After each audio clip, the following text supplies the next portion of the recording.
Welcome my new channel for motivations. तो guys आज ये मैंने आप सभी के लिए एक न्यू चैनल बना दिया है। बहुत सारे बच्चों के कमेंट्स आ रहे थे कि सर कुछ ना कुछ मोटिवेशन की स्पीच आप हमारे लिए नेट पर आकर दीजिए। तो मैं आपको कुछ ना कुछ मोटिवेशन जैसे भी मुझे समय मिला करेगा मैं आपको देता रहूंगा। तो जैसे कि भी रिसेंटली एनटीपीसी का एग्जाम्स हुआ है, उसमें बहुत सारे बच्चे जो है रह गए हैं। पहले मैं अपने आप को थोड़ा सा इंट्रोड्यूस कर देता हूं। मैं हूं देव कुमार। पिछले 10 सालों से मैं कंपटीशन से लाइन से जुड़ा हुआ हूं। काफी सारे एग्जाम्स मैंने क्रैक करे हैं और मैं प्रेजेंटली एकेडमिक और कॉम्पिटिटिव एक्सपर्ट हूं। और हाल ही में मैंने जो है गूगल टीच मीट से अवार्ड भी प्राप्त किया है। तो मैं आपको बता देता हूं कि अभी एनटीपीसी में हुआ क्या है। हमारे बहुत सारे स्टूडेंट्स हैं और भी काफी सारे स्टूडेंट्स हैं, सबका जो है एनटीपीसी के एग्जाम रह गया है। तो काफी सारे बच्चे डीमोटिवेट हो गए हैं। तो उनके लिए मैं आपको बता देता हूं कि डीमोटिवेट होने की जरूरत नहीं है। देखिए, जिनकी सरकारी नौकरी नहीं लग पा रही है या सरकारी नौकरी से वो कुछ ही नंबर से रह जाते हैं, तो उन्हें क्या करना है और क्या नहीं करना है। और भी तो बच्चे हैं जो सिलेक्शन ले रहे हैं। अगर कहीं पर वैकेंसीज 35,000 आई हैं या 25,000 आई हैं या 15,000 आ रही हैं, तो कहीं ना कहीं लॉजिक सेट नहीं कर पा रहे आप लोग कि हम जॉब कैसे लें। क्योंकि सीधी सी बात है, अगर 25,000 वैकेंसी है तो 25,000 लोग भी तो लग रहे हैं ना। आप ये भी तो देखिए अब सारा कॉन्सेप्ट कहां घूम रहा है, उन सब चीजों पे बात करेंगे। तो कॉन्सेप्ट क्या है मैं बताता हूं आपको। देखिए, आप जो स्टडी कर रहे हैं, पहले आप अपने आप को ही रिसर्च नहीं कर पा रहे हैं कि मैं किस लेवल पर स्टैंड हूं। आप किसी भी एग्जाम की प्रिपरेशन कर रहे हैं, आप सब्जेक्ट बाय सब्जेक्ट प्रिपरेशन कर रहे हैं, कहीं भी कोचिंग ले रहे हैं, सेल्फ स्टडी कर रहे हैं, यूट्यूब से पढ़ रहे हैं। देखिए, आप कहीं से भी पढ़िए, सबसे पहले आपका फोकस जो होना चाहिए वो केवल उसी एग्जाम पर होना चाहिए जिसकी आप प्रिपरेशन कर रहे हैं। ठीक है, आपका ये होना चाहिए कि एक महीने के अंदर आपको ये एग्जाम भी है, ये एग्जाम भी है और ये एग्जाम भी है। तो तीन जगह आपका माइंड डाइवर्ट हो सकता है। ठीक है, तो सबसे पहले अपने को क्या रखना है, एक एग्जाम फोकस कर रहा है। ठीक है, अब मैं अगर आपसे कहने लगूं कि भाई ये एक छैनी है और ये एक छैनी है और ये एक छैनी है और एक आपके पास हथौड़ा है, ठीक है, तो आपको वो हथौड़ा छैनी में मारना है तीनों में। तो ढंग से कोई सी भी जो छैनी वो अंदर नहीं जा पाएगी। तो आप किसी भी एक छैनी पर, छैनी का मतलब आप समझ गए होंगे, बहुत सारे बच्चे जानते होंगे कील। तो अगर एक कील पर निशाना मारोगे तो डायरेक्टली अंदर जाएगी।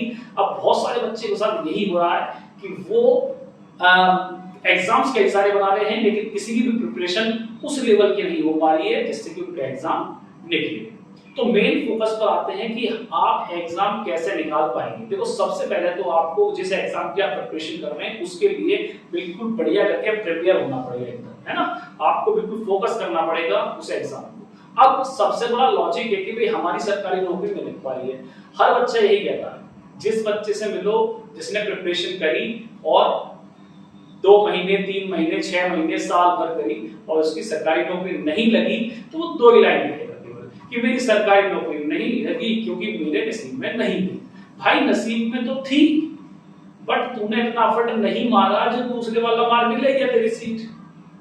समझ रहे हो ना मेरी बात। तो बाद में आपको ये नहीं कहना कि मेरे नसीब में नहीं थी। देखिए, अपनी तरफ से 100% जब आप देते हैं तो आपकी जॉब लगनी ही लगनी है। अब वो कैसे 100% देना है, एग्जाम में पेपर को किस तरीके से करना है ना, वो सब चीजें आपको अगर पता होंगी एट अ टाइम आप एग्जाम निकाल देंगे। अब बात करते हैं सबसे पहले काय की कि हम प्रिपरेशन कैसे करें, है ना। तो देखो, सबसे पहला लॉजिक तो आपको जिस एग्जाम की आप प्रिपरेशन कर रहे हैं, बहुत सारे बच्चे इस टाइम डीमोटिवेटेड है, बहुत सारे एग्जाम नहीं निकले हैं और जिनके निकल गए सभी को कांग्रेचुलेशंस। ठीक है, तो अब क्या है ना, आपको जिस एग्जाम की आप प्रिपरेशन कर रहे हैं उसका सबसे पहला स्टेप आपको होना है एग्जाम पैटर्न क्या है। एग्जाम पैटर्न यानी कि आप जो उसका सिलेबस है उस सिलेबस को डाउनलोड कीजिए। उस डाउनलोड सिलेबस को अपने रूम में आप जो है कहीं पर भी रखिए, टेबल पर रखिए, रूम में रखिए, आप दीवार पर रखिए, कहीं भी रखिए। आपको डे बाय डे उस सिलेबस पर ही रिसर्च करनी है, केवल जो सिलेबस आपको मिला हुआ है। Is that clear. अब क्या करना है आपको, उस सिलेबस पे डे बाय डे ये देखना है कि मेरे को, अगर मैंने हिस्ट्री का टॉपिक उठा लिया तो हिस्ट्री में मेरे कौन-कौन से टॉपिक्स दे रखे हैं, उन्हीं टॉपिक्स को क्लियर करना है। कोई टॉपिक आपको नहीं मिल रहा, यूट्यूब की हेल्प लीजिए, बुक्स की हेल्प लीजिए। कहने का मतलब ये सीधा सा लॉजिक, सिलेबस पर ही आपको पूरा रिसर्च करना है। ठीक है, दूसरी चीज, अब बात करते हैं, सिलेबस हमारा हो गया है, ठीक है, हमने पूरा पढ़ लिया है, एग्जाम हमारा पास में आ चुका है। ठीक है, अब बहुत सारी चीजें ऐसी भी होती है कि बहुत सारे बच्चे हैं जो पूरी प्रिपरेशन करके जाते हैं बट एग्जाम में क्या हो रहा है, जिनकी प्रिपरेशन कम थी उनकी टाइमिंग अच्छी थी, वो एग्जाम निकाल गए और उनका एग्जाम नहीं निकला। जो मतलब 5-5 6 घंटे बच्चे पढ़ रहे हैं उनका एग्जाम नहीं निकल रहा, और जो 2-2 ढाई घंटे बच्चे पढ़ रहे हैं उनका एग्जाम निकल रहा है। तो क्या लॉजिक है इसका? सीधा सा लॉजिक है, वो पॉइंट टू पॉइंट वही पढ़ रहे हैं जो उन्हें चाहिए।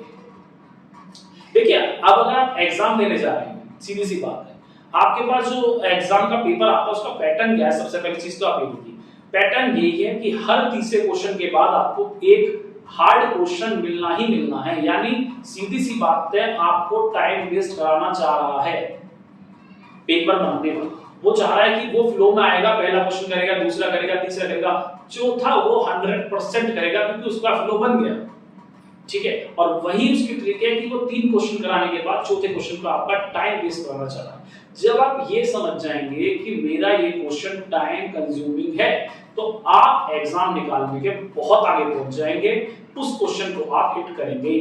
भाई 100 के 100 क्वेश्चन मुझे थोड़ी करके आने हैं, मुझे तो सिलेक्शन के लिए 80 क्वेश्चन बहुत है, 20 क्वेश्चन वही है जो मुझे छोड़ने हैं। ठीक है ना? तो आप उस चीज को समझिए जो मैं बता रहा हूं। हर पेपर में आपको हर दूसरे तीसरे क्वेश्चन के बाद एक हार्ड क्वेश्चन मिलना ही मिलना है। सबसे पहले आपको क्या करना है, अपने एग्जाम में जितने भी क्वेश्चंस हैं जो आप कर सकते हैं तेजी के साथ लिमिटेड टाइम में, वो सब आपको जितने भी क्वेश्चंस हैं कर लेंगे। उसके बाद अगर आपके पास टाइम बचता है तब आप उन क्वेश्चन उठाएंगे जो आपने छोड़े हैं। अब फॉर एग्जांपल मेरे पास बहुत सारे पत्थर रखे हुए, कुछ पत्थर मेरे पास 1 किलोग्राम के, कुछ मेरे पास 5 किलोग्राम के, कुछ मेरे पास 2 किलोग्राम के, कुछ मेरे पास 20 किलोग्राम के, फिर मेरे पास 50 किलोग्राम के, कुछ 100 किलोग्राम के। और मैं आपसे कहने लगूं कि भाई इनमें से मेरे पास पत्थर उठा के लाओ, तो आप सबसे पहले 100 किलोग्राम का पत्थर नहीं लाएंगे मेरे पास, समझ रहे हैं ना? आप सबसे पहले क्या करेंगे, पहले छोटे छोटे पत्थर लाएंगे मेरे पास, उसके बाद क्या करेंगे, उससे बड़े वाले पत्थर लाएंगे, फिर उससे बड़े वाले लाएंगे। कभी 1 किलोग्राम लाए, उसके बाद फिर आपने 2 किलोग्राम लाए, उसके बाद अपनी सहूलियत के अकॉर्डिंग आप वहां सोच रहे हैं, तो आप एग्जाम में क्यों नहीं सोच रहे? वही तो चीज है, हमें पहले वही क्वेश्चन उठाने हैं जो क्वेश्चन क्या है, इजी है, उसके बाद अपना लेवल आगे लेके जाना है। ठीक है ना? वहां पर आपको प्रोफेसर नहीं बनने जाना, आपको जॉब लेने जाना है। आपको वहां पर सारे क्वेश्चनों पर टाइम पे लगी, फर्स्ट क्वेश्चन कर दिया, सेकंड कर दिया, थर्ड वो हार्ड है लेकिन नहीं करूंगा सर। भाई करके किसे सिद्ध कर लोगे? आपके हाथ से जॉब निकल जाएगी। आप समझो बात को, मैं सभी के लिए बता रहा हूं, जितने बच्चे हमारे इंस्टीट्यूट के भी हैं, बहुत सारे बच्चों का एनटीपीसी में सिलेक्शन हुआ है, बहुत सालों का रह गया। और जितने भी बच्चे तैयारी कर रहे हैं, चाहे वो एनटीपीसी कर रहे हैं, यूपीपीसी कर रहे हैं, एसएससी कर रहे हैं, सभी के लिए मैं बोल रहा हूं कि आप केवल अपनी जॉब से मतलब रखिए। जॉब का मतलब सीधा सा फंडा है कि जो क्वेश्चन आते हैं सबसे पहले उन्हें निकालिए। टाइमिंग का खेल रह गया है आज के कंपटीशन में, तैयारी हर बच्चा कर रहा है, हर बच्चा बेहतरीन है, समझ रहे हैं आप? आपका मेन है रोल टाइमिंग का। अगर आपकी टाइमिंग परफेक्ट हो गई एग्जाम में, देन आप एग्जाम निकाल देंगे। समझ रहे हैं आप बात? ठीक है, तो मेरा कहने का मतलब सीधा सीधा सा है कि आप सबसे पहले फोकस करेंगे अपनी टाइमिंग पर, उन क्वेश्चनों पर करेंगे जो क्वेश्चन आप पहले कर सकते हैं। ठीक है, फिर आप जिन क्वेश्चनों पर आपने जो है स्किप करा है उन क्वेश्चनों को आप देख सकते हैं बड़े आराम से, अगर आपके पास टाइम बचता है तो। ठीक है, वही रोल जो मैंने अभी पत्थर वाला बताया, सबसे पहले आप छोटे, उसके बाद फिर उससे बड़े। ऑटोमेटिकली ये बात मैं अभी आपको कह दूं, मैंने जैसे बताया कि अभी मैं पत्थर डाल देता हूं और उसमें से साइज अलग कर देता हूं, कुछ इतना छोटा कुछ इतना बड़ा, उससे बड़ा, तो सबसे पहले आप छोटा ही उठा के लेके आओगे मेरे पास। लॉजिक है सीधा सा, तो वहां क्यों नहीं हो रहा वो काम? ठीक है ना? तो उस चीज को आपको जो है प्रिपेयर करना है। दूसरी चीज, कुछ बच्चे मिल रहे हैं, वो कह रहे हैं कि भाई हम बीच में तैयारी छोड़ देंगे। बेटा अगर तैयारी छोड़नी थी तो स्टार्टिंग ही करनी थी। समझो बात को जो बताना चाह रहा हूं, अगर आपको तैयारी छोड़नी थी तो फिर स्टार्ट ही क्यों करनी थी? गवर्नमेंट जॉब नाम है काय का सबर का, पेशेंस होना चाहिए अंदर। पेशेंस होगा ना तो सबर होगा किसी में, तो वो देखो, अगर 1-2 महीने में तैयारी करके या 5-6 महीने में तैयारी करके आप अगर सोच रहे हैं कि मैं एग्जाम निकाल दूं, कोई ऐसा घोल मिला दे कोई या कोई ट्रिक्स है, तो ऐसा कुछ नहीं है। ठीक है, आपको स्वयं मेहनत करनी पड़ेगी और एक अच्छी प्रिपरेशन के साथ आगे बढ़ना है। भाई आपने स्टार्ट करी, सपोज करो ये मेरा स्टार्टिंग था, अब में क्या हुआ, मंथ बाय मंथ तैयारी करते करते करते, यहाँ आप 0% थे जब आपने तैयारी करी थी, बट आप तैयारी करते करते आपको पहुंचना यहाँ है, गवर्नमेंट जॉब आपको यहाँ मिलेगी, ये आपकी गवर्नमेंट जॉब है जो आपका वेट कर रही है। ठीक है, आप क्या कर रहे हैं, यहाँ से चले 1 साल बीत गया, यहाँ पे अब यहाँ पर 100 में से 50% बच्चे वापसी लौट जाएंगे, 1 साल तक का वेट करेंगे कि भाई हमारी जॉब लगनी नहीं है, वापस चले जाओ। बट वो ये नहीं देख रहे, जब हमने ज्वाइन किया था या जब हमने जो है स्टार्टिंग करी थी प्रिपरेशन करने की, तब हम 0 थे, अब हमारा लेवल क्या हो गया। अब क्या हुआ, कुछ बच्चे जो 50% बचे होंगे वो यहाँ से आगे बढ़ेंगे, उनका भी मनोबल टूटेगा, तकरीबन 30% बच्चों का मनोबल यहाँ टूट चुका होगा जब आपकी जॉब आपका इंतजार कर रही है। तो सीधा सा बनना है, यहां से भी लौटेंगे वापस, वो इनसे ज्यादा मूर्ख हैं जो यहां से लौट गए, क्योंकि उनके पास मंजिल नजदीक है। ठीक है, और सबसे ज्यादा मनोबल ही जब टूटता है जब मंजिल बिल्कुल पास होती है, तो उनका मनोबल यहाँ टूट चुका होगा और उनमें से 30% बच्चे वापस चले जाएंगे या तो कोई और प्रोफेशन ज्वाइन कर लेंगे, रह गए 20%। ठीक है, तो 20% बच्चे ऐसे हैं जो आगे बढ़ेंगे और आगे जाकर जो 20% बच्चे हैं वो अचीव करेंगे इस गोल। उन 20% की कैटेगरी में वही बच्चे आते हैं जो जॉब लेते, सीधा सा लॉजिक है। तो आप समझिए मैं क्या बताना चाह रहा हूं उस लॉजिक को। आपको इन वाले बच्चों की तरह बनना है, ये जो यहां से लेके यहां तक जा रहे हैं। अगर आप उस कैटेगरी में जो है मिल जाते हैं तो आप यहां पर इसे अचीव कर लेंगे। और ज्यादातर बच्चों का मनोबल इसी जगह पर टूटेगा जब कामयाबी बिल्कुल नजदीक होती है। तो सीधी सी बात है, हमें अपना फोकस बनाए रखना है। इतना रास्ता तय करने के बाद वापस आना समझदारी नहीं है।